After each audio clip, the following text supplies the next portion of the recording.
வணக்கம் தோழா. வணக்கம் தோழா. கரூரில் நடந்த சம்பவத்துக்கு அப்புறம் 41 பேர் இறந்ததுக்கு அப்புறம் பார்த்தோன்னா இந்த தாவைக்கரோட கூட்டம் தாவைக்கா, அதாவது அந்த விஜய் கட்சி சார்ந்த ஆட்கள் யாருமே எங்கேயுமே காணோம். எங்கே தான் ஓடினாங்கன்னு தெரியல, தலைமறைவாயிட்டாங்க. விஜய் கூடாரமே காணாங்க. விஜய் ஒரு பக்கம் போயிட்டாரு, ஆதவ் அர்ஜுன் ஒரு பக்கம் போயிட்டாரு, சுஷியானந்தன் அவரும் ஆளை காணா. ஸோ இப்படி எல்லாம் ஓடி போயிட்டாங்க. எல்லாருமே வந்து வழக்கு பதிவு பண்ணுறத போயிட்டுருக்கு, செவி வழியாக வந்து செய்திலாம் போயிட்டுருக்கு.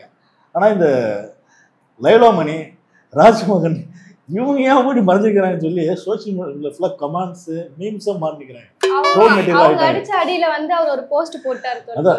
என்ன சொல்றாருன்னா வந்து விஜய் வந்து விரைவில் பாதிக்கப்பட்டவங்களா போயிட்டு சந்திப்பாங்க, அதற்கான வழிகள் நடந்துட்டு இருக்கு. சம்பவம் நடந்து விஜய் வந்து முன்னாள் கட்சி தான் வீடியோ போட்டாரு. இது எப்ப போய் பாப்பாருன்னு இல்லையா, எலெக்ஷன் முடிஞ்சு போய் பாப்பாரு. கொஞ்சம் கொஞ்சமா அதுக்கு வேலைகள் நடந்துட்டு இருக்கு. விரைவில் அவர் ஒரு 2-3 வருஷத்துல போய் பாத்துருவாரு போல. இன்னொன்னு வந்து உருக்கமா ஒரு செய்தி சொல்றாரு. என்னன்னா, நாங்க வந்து மௌனமாலாம் இல்ல, கொஞ்சம் கொஞ்சமா வழியில இருந்து மீண்டும் வருகிறோம். மெல்ல வாங்க. அங்க 41 பேர் செத்து குடும்பமே அழுதுன்னு இருக்கு. அவங்கள போய் நேர்ல மீட் பண்ணலாம், ஒரு ஆறுதல் சொல்லலாம். இன்னும் உங்களுக்கு என்ன வழி இல்ல, அது வேற வழின்றீங்க, ஆயுத பூஜை கொண்டாடுறீங்க. எனக்கு தெரிஞ்சவங்களாம் சந்தோஷமா இருப்பாங்க, பார்த்து ஜாலியாக இருப்பாங்க பொழுது. ஏன்னா ஆயுத பூஜை பண்றீங்க, மக்கள் சார்ந்து எந்த ஒரு விஷயமும் இல்லை, வெளியே வரல, ஹைடா இருக்கீங்க, இடத்துக்கு உள்ள வச்சோன்னு பயம். ஆனா இன்னொரு பஞ்சு, இந்த கூட்டத்துல ஒரு எதிரி இருந்தா நாங்க வளர்ந்துட்டு இருக்கோம்னு அர்த்தம். ஒட்டுமொத்த கூட்டமே எதிரியாச்சுன்னா நாங்க வளர்ந்துட்டோம்னு அர்த்தம். பஞ்சு ஒட்டுமொத்த மக்கள் எதிரியாயினா எப்படி தமிழக மக்கள் எல்லாருமே எதிரி. ஒட்டுமொத்த மக்களும் எதிரி ஆயிட்டீங்கன்னா நீங்க ஜெயிக்க முடியாது, உங்களுக்கு வெற்றி விட்டுருவாங்க. என்ன தலைவர் இப்படிலாம் போட்டு இருக்குமா? சரி, ஓகே. இன்னொரு விஷயம் சொல்லியிருக்காரு தோழர். என்னன்னா, இதுதான் உங்க கருத்து சுதந்திரமா, யார் கருத்து சொன்னாலும் அவங்கள முடக்குறீங்க அப்படின்னு வதந்தி சொல்றதா? அதாவது கூட்டத்துக்குள்ள வந்து 10,000 பேர் உள்ள புந்துடானவ அடிச்சானோ நீ கருத்து சுதந்திரம் தான் பேசு, ஆதாரத்தோட பேசு.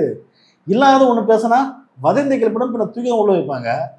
இல்ல வதந்தி கிளப்பணும். இப்ப சம்பவம் வந்து நடந்து அப்புறம் தோழர் லைலாமணியோ ராஜமோகனோ இவங்க சார்ந்த மேல்மட்ட ஆட்கள் யாருமே வரல, பேட்டி கொடுக்கல, பேசல. ஏன்னா இவங்களுக்கு விஷயம்ன்றது தே நோ அண்டர்ஸ்டாண்ட்.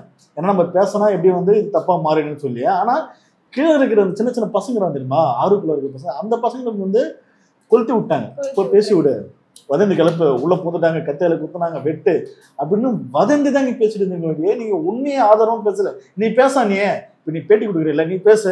என் கண்ணால பார்த்தேன்னு சொல்லு, கிட்ட வந்தாங்க சொல்லு, 10 பேர் வந்தாங்க சொல்லு, வெட்டினாங்க சொல்லு. அதை வந்து தாவைக்க சார்ந்த யார் அவரு லாயர் கோர்ட்ல அவரே சொல்லிட்டாரு, இது வந்து ஆக்சிடென்ட் தான், அந்த மாதிரி யாரா அந்நிய ஆட்கள் வரலன்றாங்க. அப்ப நாங்க வதந்தி பரப்புறது எங்க கருத்து சுதந்திரம், அதை தடுக்காதீங்க அப்படின்னு சொல்றாரு போல. இத பத்தி என்ன பேச்சு இது? அண்ணாமலை ஒரு விஷயம் சொல்லியிருக்காரு தோழர். என்னன்னா, கருத்து தெரிவிக்கிறது எங்களோட உரிமை. என்னன்னா, நாங்க விஜய்க்குலாம் சப்போர்ட் பண்ணல. விஜய்க்கு சப்போர்ட் பண்ணல. அப்ப சப்போர்ட் பண்றேன் நீ, எனக்கு அந்த தேவையே இல்ல. நான் எதுக்கு விஜய்க்கு சப்போர்ட் பண்ணணும்? விஜய்க்கு ஒண்ணுனா நம்ம அண்ணா அண்ணாமலை திறந்து வருவாரு. யாரது அந்த பேர் வந்துட்டாரு. என்ன விஷயம் என்ன சொல்லிருக்காருன்னா, நீதிபதியை தாக்கி இருக்காரு தோழர். என்னோட தனிப்பட்ட கருத்து என்னன்னா, நீதிபதியோட பேசின வார்த்தைலாம் சரியா இருக்கா, கொஞ்சமாவது சரியான வார்த்தை பயன்படுத்திருக்காரு. விஜய் பார்த்து சொன்னார்ல, விஜய்க்கு வந்து ஒரு லீடர் கான, அதனால இவருக்கு வந்து கஷ்டமாயிடுச்சு போல, அவருக்கு கோபம் வருது இல்ல. ஏன்னா ஒரே ஆட்கள் இல்ல, ஒரே இதாகலாம் நம்மளோட ஆளை மட்டும் தப்பா சொல்லிட்டாங்க, கோபம் வருது. ஒருவேளை அவங்க டெல்லி போயிட்டு வந்தது பின்விளைவு இதெல்லாம் இருக்கு. இவங்க என்ன சம்பவம் நடந்ததுக்கு அப்புறம் பார்த்தோன்னா கேஸ் அப்படியே வந்து சிபிஐக்கு மாத்திட்டு எஸ்கேப் பண்ணாங்க. கோர்ட் என்ன சொல்லிடுச்சு, முதல்ல வழக்கு போடுங்க, முதல்ல நாங்க பாக்குறோம், அதுக்கப்புறம் நீங்க சிபிஐ மாத்தலாம்ன்ற ஒரு விஷயம் போயிட்டு இருக்கிறதால உங்களால ஒன்றும் பண்ண முடியல, சமாளிக்க முடியல.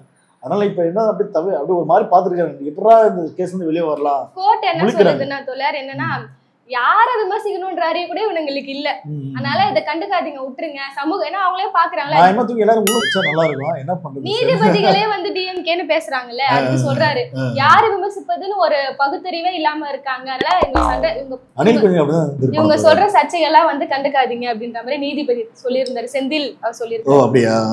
சீமான் பேசிருக்காரு. இதே கேள்விதான் வந்து சீமான் எங்க இருக்கிறாரு. ஆனா சீமான் ஆளே காண எப்பவுமே அண்ணா பார்த்தனா மரங்கள் மாநாடு, மாடு மாநாடு, மயில மாநாடு சுத்தி. அடுத்தது கடல் மாநாடு தோழர். கடல் மாநாடு, நெக்ஸ்ட் கடல் மாநாடு. என்னடா இதுக்கு ஒரு எண்டே இல்லையா? இதுக்கு இல்லையா சார் ஒரு எண்டே? இதுக்கு இல்லையா சார் ஒரு எண்டே? இவர்கிட்ட விஜய் பத்தி கேட்கும்போது என்ன சொல்லியிருந்தாருன்னா, அதை பத்தி கேட்காதீங்க, அவங்க வந்து அவங்க கட்சி தேவைக்காக அதை யூஸ் பண்ணிக்கிறானுங்க, அதனால அதை பத்தி கேட்காதீங்க. அண்ணா ஒரு மாதிரி சோகமாயிட்டாரு. ஏன்னா இவருக்கு என்னடா இதுக்கப்புறம் என்ன வந்தானா போனானா இதுக்கப்புறம் மார்க்கெட்டே இல்ல இருக்கு. அதனால இதை பத்தி பேசுறது என்ன அப்படின்ற அண்ணன் ஒரு மாதிரி சோகமாயிட்டாரு நினைக்கிறேன். கூட்டணி பத்தி ஒரு கேள்வி கேக்குறாங்க தோழர். என்னன்னா திரும்ப என்ன சொல்றாருன்னா டிஎம்கேக்கும் டிவிகேக்கும் ஏதாவது உள்ள அண்டர் டீலிங் போதும் கேக்குறாங்க. அதுக்காக சொன்னா ஒரு ஆள் இருக்கலாம், வாய்ப்பு இருக்கு, ஏன்னா அவங்க கூட்டணி தானே, வாய்ப்பு இருக்கு அப்படின்ற மாதிரி சொன்னாரு. இதே கேள்வியை வந்து அண்ணாமலை கிட்டயும் வைக்கிறாங்க. அதுக்கு அவர் என்ன பதில் சொல்றாருன்னா, திருமாவளவனுக்கு வந்து வயிற்றுச்சலு, அவங்க கட்சி விட்டு எல்லாரும் போயிட்டு இருக்காங்க. ஏன்னா ஒரு காலத்துல வந்து இவர் வந்து டிஎம்கேவா பிஜேபி அப்படின்னு சொல்லி பார்த்தோன்னா பயங்கர ஒரு ஃபார்ம்ல இருந்தாரு. விஜய் என்னைக்கு வந்தவரோ மக்கள் கூட்டம் ஒட்டுமொத்த கூட்டம் எல்லாம் அந்த பக்கம் போய் சண்டி ஒரு மாதிரி ஆயிடுச்சு. மக்களுக்கான பிரச்சனையை எழுதி வச்சு படிக்கிறவங்க இதயத்திலிருந்து பேசுறவங்கடா. நெஞ்சில் குடியிருக்கும் யதார்த்தமா தெரியாம நடந்துருச்சுன்னு நீங்க நம்புனீங்கன்னா அதுக்கு நான் பொறுப்பு இல்லை. எல்லாமே திட்டமிட்டு நடக்குது.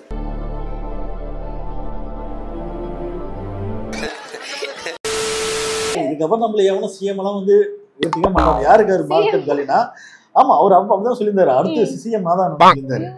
அதாவது தமிழ்நாட்டுல வந்து இப்ப விஜய் அரசுக்கு வந்து பார்த்தோன்னா பெரும் மார்க்கெட்டு பார்த்தோன்னா அண்ணாமலை. முதல்ல அண்ணாமலை கூட கிடையாது, அதிபருக்கு அவர் ஃபர்ஸ்ட். ரெண்டாவது வந்து அண்ணாமலை ஒட்டுமொத்த மார்க்கெட் போயிடுச்சு. அதனால இவங்க எல்லாம் பார்த்தோன்னா இப்ப அடங்கி வந்து சைலண்டா இருக்காங்க. என்ன சொல்றதுன்னா சிம்பிளா சொன்னா ஒரு வேஸ்ட் பீஸ். என்னன்னா திருமாவளவன் வந்து விஜய் மேல ஒரு வயிற்றுச்சல், அதுலதான் அவர் இப்படி பேசுறாருன்ற மாதிரி முடிச்சு அவருக்கு தான் இருக்கு. அதான் அவரோட ஆழ் மனசு அப்படி வெளியே அது வந்து திருமாவளவன் சொல்லி விட்டாரு, வெளியே சொல்லி. மத்தபடி கரூர் பத்தி அவர் எதுவுமே வாய் திறக்கல, விரும்பல போல. ஆனா அடுத்த கடல் மாநாட்டை நோக்கி போறதால அடுத்தது போய். ஆமா தோட, இப்ப மாநாடு சொல்றீங்க, எங்க நடத்துறாரு மாநாடு? வந்து கடல் மாநாடுங்களே, ஒரு ஆழ்கடல்லையா இல்லையா? தூத்துக்குடியில கடல் மாநாடு வைக்கிறாரு போல. அது ஒரு எப்பவும் போல இன்னைக்கு தூத்துக்குடியா பண்ணாரு. ஒருவேளை அண்ணன் பார்டர்ல பண்ணா நல்லா இருக்கும். இலங்கைக்கு எங்கேயும் பார்டர்ல பண்ணா வச்சுக்க இன்னும் செமையா இருக்கு. அதுதான் சொல்ல வைக்கிறாரு. ஏன்னா சிறை பிடிக்கிறாங்க, கடல்ல ஃபுல்லா பிளாஸ்டிக் இருக்கு. அதனால அம்மா அப்பா கதை ஒண்ணு சொன்னாரு தோழர். சூரியன் வந்து அப்பாவா, கடல் வந்து அம்மாவா, அந்த சூரியனும் அம்மாவும் சேர்ந்துதான் நம்மளுக்கு மழை வருதான். என்னென்ன சொல்றோம் பாருங்க, கம்பி கட்டுற கதையெல்லாம் எடுத்து போடுறாங்க. எப்படி என்னன்னா யோசனை